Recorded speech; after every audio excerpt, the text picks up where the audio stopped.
श्री स्वामी समर्थ. वारंवार घरात या किड्याचा संचार होत असेल तर काय होते जाणून घ्या. आपल्या जवळपास असे अनेक लोक असतात ज्यांना आपलं हसणं, बागडणे, सुखात राहणं, प्रगती करणे रुचत नाही, आवडत नाही.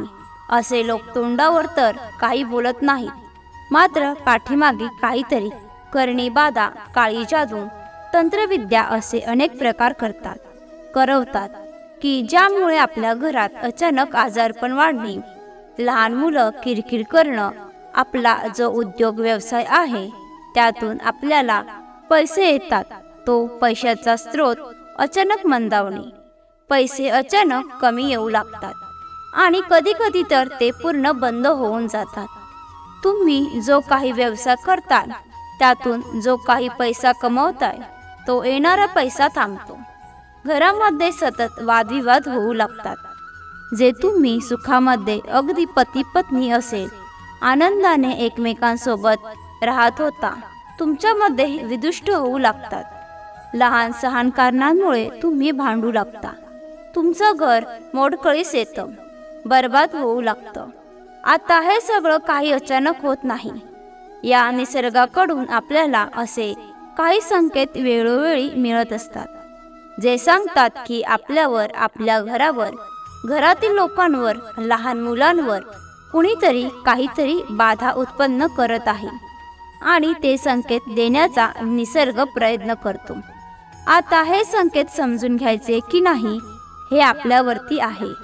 त्यातील 2 संकेत आज आपण पाहणार आहोत आणि असे संकेत जर तुम्हाला मिळाले, हे जर तुम्हाला जाणवू लागलं की हो कोणीतरी काहीतरी केलेलं आहे, तर अशा वेळी सावध व्हा.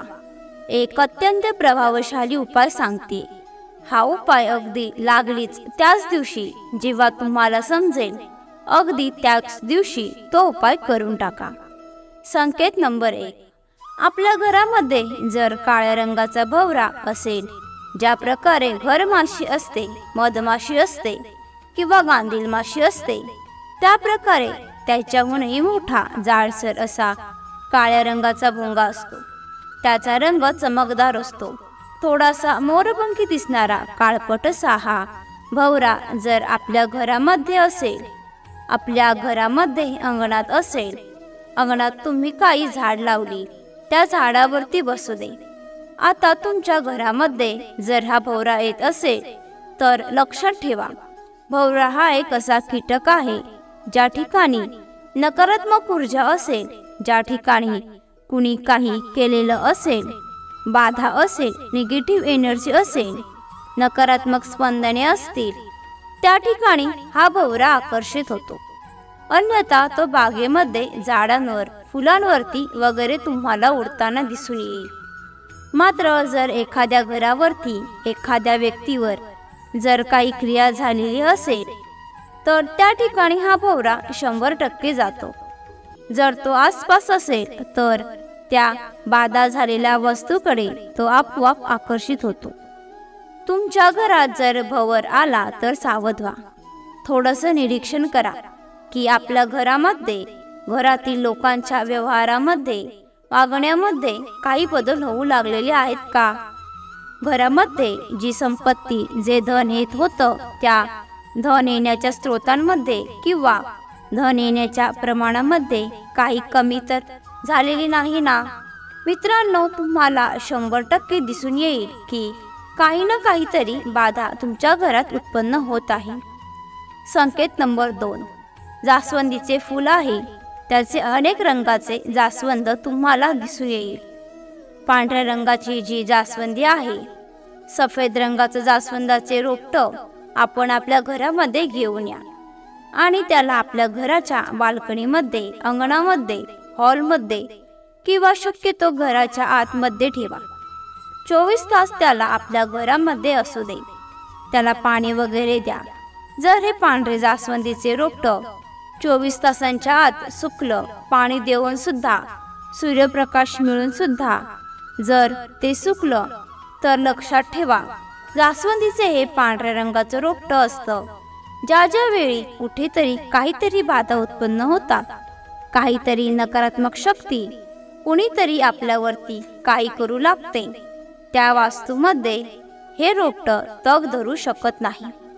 आणि तिसरी गोष्ट, जर एखाद्याने खूप काहीतरी तांत्रिक क्रिया केलेली असेल की अगदी एखाद्याला जीवनातून उठवण्याचा जर त्याचा प्रयत्न असेल, तर आपल्या घरासमोर असणारी तुळस कडे जरा पहा. तुम्ही पाणी घालताय, रोज पूजा करताय, तरी सुद्धा जर ती सुकू लागलेली असेल, ती जर सुकत असेल, तर हा सर्वात मोठा संकेत आहे की तुमच्यावर घरावर करण्यात आलेली तांत्रिक क्रिया ही खूप दिवसांपासून चालू आहे आणि ती आता अगदी शेवटच्या स्टेजला आलेली आहे. खूप मोठं संकट येण्यापूर्वी तुळस आपल्याला हे संकेत देत असते. आता असं झाल्यानंतर साहजिकच आपण घाबरून जाल. या ठिकाणी 3 उपाय सांगत आहे. तिन्हीच्या तिन्ही उपाय आपण करायचे आहे. पहिली गोष्ट, आपल्या कुलदेवीला आपण शरण जावे. आपले जे कुलदैवत आहे, कुलदेवी आहे, ते माहीत करून घ्या. त्यांना शरण जा. त्यांच्याकडे गाराणे मांडा, प्रार्थना करा. दुसरी गोष्ट, तुमचे जे गुरु असतील किंवा तुमची ज्या देवावरती श्रद्धा आहे, निष्ठा आहे, त्या देवाला गाराणे घाला. आणि तिसरी गोष्ट आपण स्वतः ती करायची आहे. मार्केटमध्ये तुम्हाला पिवळी मोहरी मिळेल. ही पिवळी मोहरी साधारण मूठभर किंवा 2 मूठ घ्यावी. एखाद्या मातीच्या पात्रामध्ये आणि बाजारामध्ये भीमसेनी कापूर 1 मिळतो. हा शुद्ध कापूर मानला जातो. जर उपलब्ध नसेल तर तुम्हाला तात्काळ करायचा आहे, तर अगदी साधा कापूर घेतला तरी सुद्धा चालतो. मात्र भीमसेनी कापूर सर्वश्रेष्ठ आहे. कापूर घ्यायचा आहे, मोहरी घ्यायची आहे.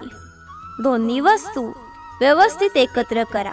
समप्रमाणात मोहरी आणि कापूर घ्यायचे आहे आणि त्यांना आपल्याला त्या मातीच्या पात्रामध्ये जाळायचं आहे. तर जाळणार कधी? जेव्हा हा भोवरा तुमच्या घरामध्ये येईल किंवा हे रोपटं सुकून गेलेले तुम्हाला दिसून येईल, तेव्हा हा उपाय आपल्या घरामध्ये सकाळी, दुपारी, संध्याकाळी जेव्हा वेळ असेल तेव्हा करा. कापूर मोहरी जाळायचा आहे. त्याने पेट घेतल्यानंतर ते जे ज्वाला आहे ती विझवायची, जेणेकरून धूर बाहेर पडेल. आणि हा धूर आपल्या संपूर्ण घरामध्ये, संपूर्ण प्रत्येक कोपऱ्यामध्ये फिरवायचा आहे. घरातला प्रत्येक कोपरा कुठे काय कोणी करून ठेवलेला असेल, काही सांगता येत नाही. लोक पाण्याच्या माध्यमातून, अगदी कोण कशाच्याही माध्यमातून या प्रकारच्या तांत्रिक क्रिया करतात. आणि म्हणून एकही कोपरा न सोडता संपूर्ण घरामध्ये बाल्कनी असतील, त्या बाल्कनीमध्ये हा धूर आपण फिरवायचा आहे. हा धूर भोवरा येतात तेव्हाही करा, रोपटं सुकलं होतं तेव्हाही करा आणि येणाऱ्या प्रत्येक अमावस्येला हा उपाय रिपीट करा. जोपर्यंत तुम्हाला वाटत नाही की तुमचं घर हे पूर्वीप्रमाणे सुखी, संपन्न, समाधानी बनलेला आहे, पैसा पूर्वीप्रमाणे येऊ लागलेला आहे, तोपर्यंत दर अमावस्येला हा उपाय आपण रिपीट करा. हे जळणारे आपल्या आसपासच असतात. अशा लोकांना ओळखायला शिका आणि त्यांच्यापासून शक्यतो आपले जे केस असतात, नखे असतात, आपली जी वस्त्र असतात, या गोष्टी अशा लोकांच्या हाती लागणार नाही याची काळजी घ्या. तुम्हाला ही माहिती आवडली असेल तर लाईक आणि शेअर करा. तसेच अशीच माहिती नेहमी ऐकण्यासाठी चॅनलला सबस्क्राईब नक्की करा. श्री सद्गुरू स्वामी समर्थ. धन्यवाद.